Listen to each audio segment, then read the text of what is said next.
My family tried to guilt me into raising a child that wasn't mine, so I exposed all of them. My daughter is not my daughter.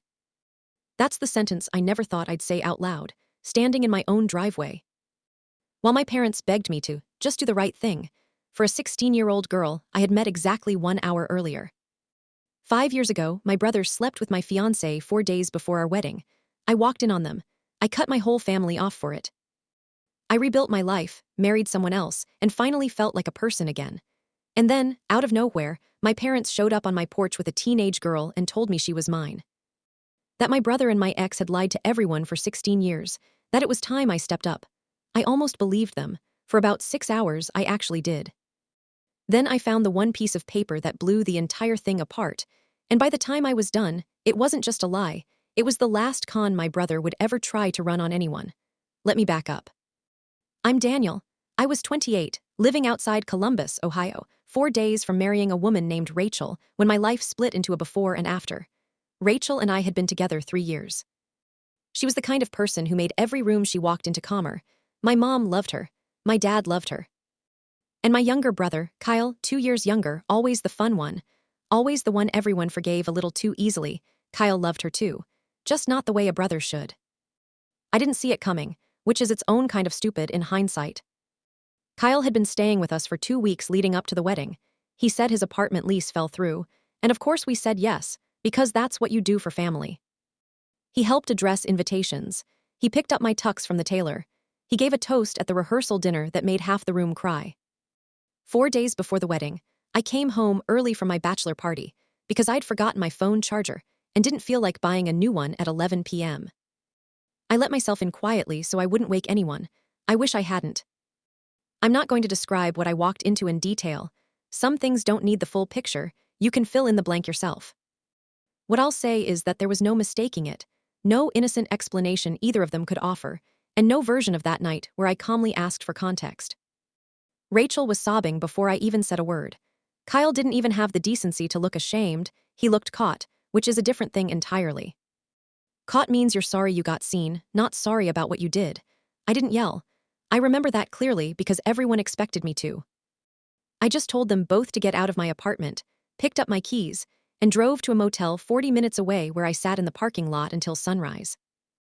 By the next morning, my mother had already heard.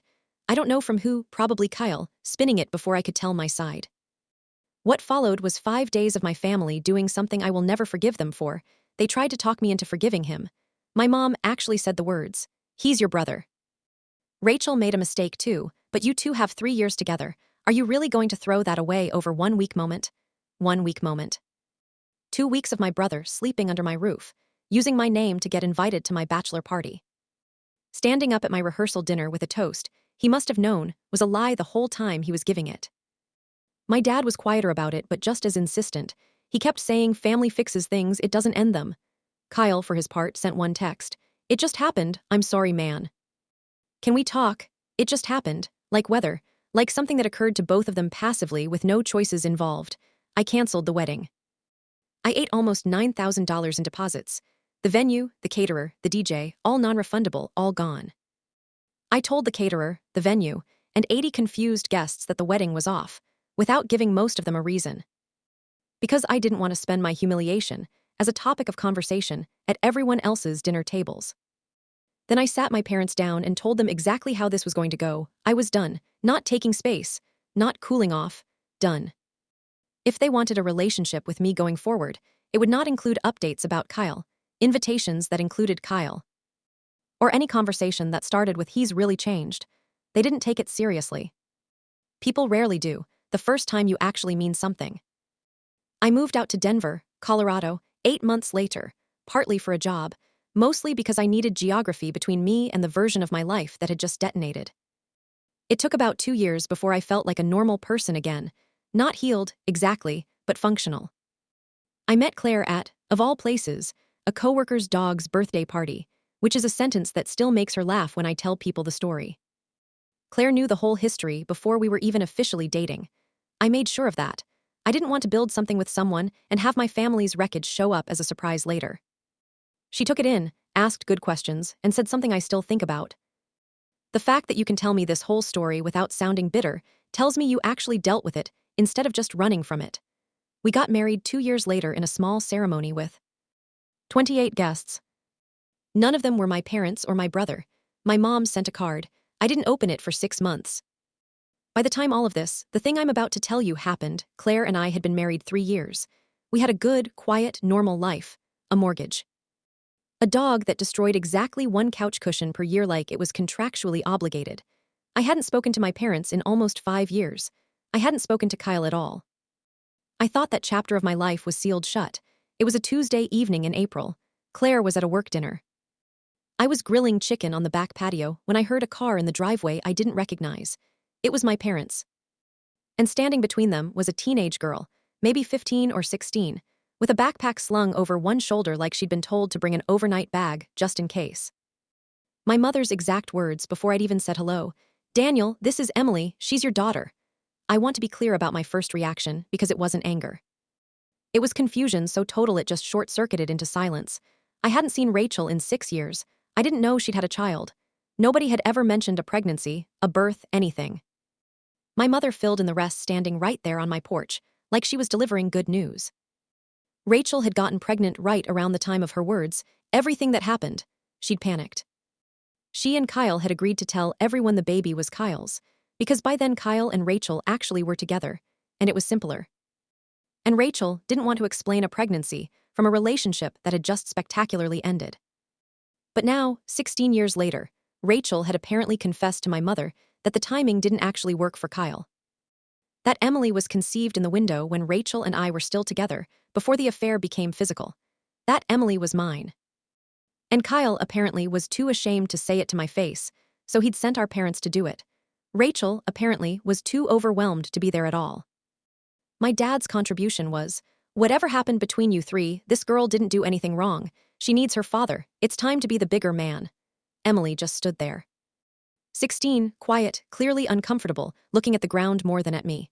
I felt for her immediately. Whatever was going on, she hadn't asked to be a prop in it. I want to be honest with you. For about 6 hours, I believed it, or at least I believed it might be true. I'm not a monster. If there was a real chance I had a daughter out there who'd grown up thinking her father was a man who, by every account, barely tolerated her, I needed to know. I let them come inside. I made Emily a plate of the chicken I'd been grilling, because whatever was happening around her wasn't her fault, and a scared teenager shouldn't also go hungry over it. She was polite, careful with her words, the way kids get when they've been coached on what to say. That detail bothered me more than anything else that night, but I didn't clock it until later. Claire came home to find my parents in her living room and a teenager eating at her kitchen table. And to her enormous credit, she didn't panic or make a scene. She just quietly pulled me aside and asked one question: "Has anyone actually done a paternity test? Or are we all just supposed to take Rachel's word for a story that changes depending on who's uncomfortable?" That question snapped something back into place in me. Because that's exactly what this was, a story where the details had shifted from definitely Kyle's to actually yours, the moment it became convenient for someone, 16 years later. With zero documentation, and a very specific ask attached to it. I asked my mother directly, "What do you actually want from me tonight?" And this is where the real reason came out. My mother hesitated, then my father answered instead, because apparently he'd been elected the one to say the quiet part out loud. Kyle was sick. Kidney failure, stage advanced enough that he was on dialysis 3 times a week, and had been for 8 months. He was on the national transplant waiting list through UNOS, but his insurance caseworker had told him flat out that the average wait in our region ran 3 to 5 years. And a living donor was his only realistic shot at skipping that line. Rachel wasn't a match. My parents weren't matches. Emily, at 16, was too young to be a donor candidate even if she had been one. And somewhere in the scramble to find anyone who might match, someone, I still don't know if it was Kyle himself or my mother. And honestly, it doesn't matter. Realized that I was the one person in this entire story who hadn't been tested. The one person with the strongest possible motivation to get tested, fatherhood. If Emily was my daughter, I wasn't just being asked to love a child. I was being positioned as a man with an obligation, moral. And eventually, they hoped legal, to get tested as a potential kidney donor for Emily's uncle, or possibly to pressure me into some kind of extended family donor search where I'd feel responsible for finding Kyle a match. It wasn't really about Emily needing a father. It was about Kyle needing a kidney and my guilt being the fastest route to one. I asked to see Emily's birth certificate. My mother said Rachel didn't have it on hand. I asked when this paternity test, the one that supposedly proved I was the father, had actually been done. There was no test. There had never been a test. The entire claim was built on Rachel, doing the math on dates from 16 years ago, and deciding it was close enough, now that it served a purpose it hadn't served for the previous 16 years. I looked at Emily and asked her, gently, if she knew any of this. She started crying and said she'd been told her whole life Kyle was her father, and had only been told 2 weeks ago that there might be some confusion, and that she hadn't wanted to come here tonight at all. That was the moment I stopped being confused and started being furious. Not at her. At every adult in that room who had used a 16-year-old as leverage in a medical guilt trip. I told my parents I would do exactly one thing. A legitimate, lab-administered paternity test, results sent directly to a lawyer, not to my mother, not to Rachel. Not to anyone who had a reason to want a specific outcome. They agreed immediately, which in hindsight should have told me everything, because people who are lying usually assume the test will somehow still go their way. Or they're stalling for time to change the story again. 2 weeks later, the results came back, 0% probability of paternity, not inconclusive, not low, 0. There had never been a window where the math worked, and any adult willing to actually check a calendar instead of a feeling would have known that instantly. I didn't deliver this news quietly. I'd spent 5 years being the one who overreacted, the one accused of holding a grudge, the one blamed for tearing the family apart over what my mother once called one mistake. So this time, I made sure the truth had witnesses. I called a family meeting, my parents, Kyle, Rachel, and told them I wanted to discuss next steps for Emily. I didn't mention the results ahead of time. When everyone was in the room, including, at my request, Emily's actual legal guardian situation on the table, I read the report out loud. Kyle's face went through about 4 stages of panic before he settled on anger, which is what guilty people do when they run out of better options. He accused me of humiliating him in front of his daughter. I pointed out that lying to a 16-year-old about who her father is for 16 years, then wheeling her out as a bargaining chip for a kidney, was a considerably higher bar for humiliation than me reading a lab result. Rachel finally admitted, in front of everyone, that she'd always known Emily was Kyle's. There had never been any real doubt. She'd gone along with the story because Kyle asked her to, and because, her words, it seemed like it might actually work, and we were desperate. I made sure that sentence landed on Emily directly. Because she deserved to hear, in plain language, that the adults around her had considered lying to her about her own father an acceptable price for a medical long shot. Word doesn't stay contained in families like mine, and I made 0 effort to contain it. I told my aunt, who told the rest of the extended family, who had opinions about Kyle at every Thanksgiving and 4th of July cookout for the next several years. Kyle's fiancée at the time, yes, he'd moved on to someone else after Rachel, found out and left him within the month. Being manipulated into unknowingly financing a surprise daughter storyline that could have entangled her in a stranger's custody and medical drama was apparently a deal-breaker for her too. Kyle's dialysis clinic was, obviously, not something I could touch, and I want to be clear I never wished him actual physical harm. Needing a kidney is a real and serious thing. And I don't think being sick excuses using your own child as bait, but it also doesn't make you a villain in the medical sense. What made him the villain was every choice layered on top of that illness. The lie, the manipulation, and using Emily as a pressure tool instead of just asking me a direct, honest question and letting me say no like an adult. My parents lost more than they expected to. Emily, once she understood the full shape of what had been done to her, chose to live primarily with Rachel's sister instead of either parent for a while. And made it clear to my mother and father that she didn't appreciate being used like that, her words, almost verbatim, from a conversation my aunt relayed to me afterward. As for Kyle, he never did find a donor match through family. Last I heard, secondhand, through the same aunt who can't help herself, he was still on the transplant list, still waiting. And largely isolated from the family members, who used to bend over backwards excusing him. I didn't do that to him. He did that to himself, one lie at a time, for 16 years, and then one more lie on top when he got desperate. Claire and I talked a lot in the weeks after.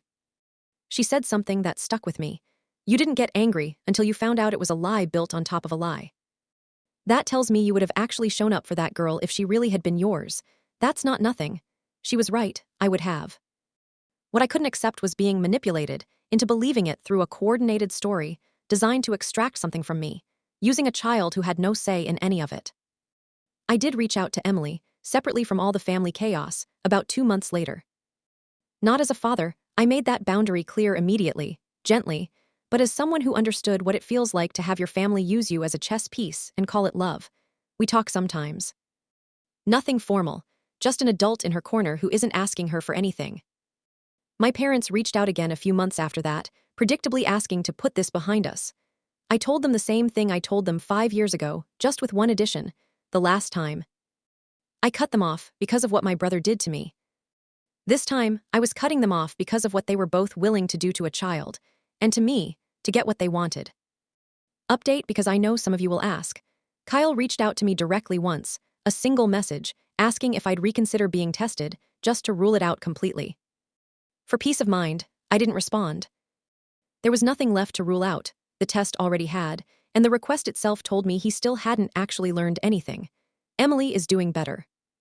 She started therapy, which I quietly helped cover the cost of without telling my parents, because I didn't want that gesture turned into another bargaining chip in their story. She's applying to colleges next year. She sent me one message a few weeks ago that just said, "Thanks for not disappearing after all of that." I told her she never had to thank me for the bare minimum of being honest with her.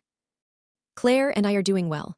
We're actually expecting our first child in the fall, one that, this time, nobody will need a lab report to prove is mine. And my parents still send the occasional card. I still don't open them the day they arrive. Some families run on love. Mine, I've learned, mostly runs on convenience, right up until the convenience runs out.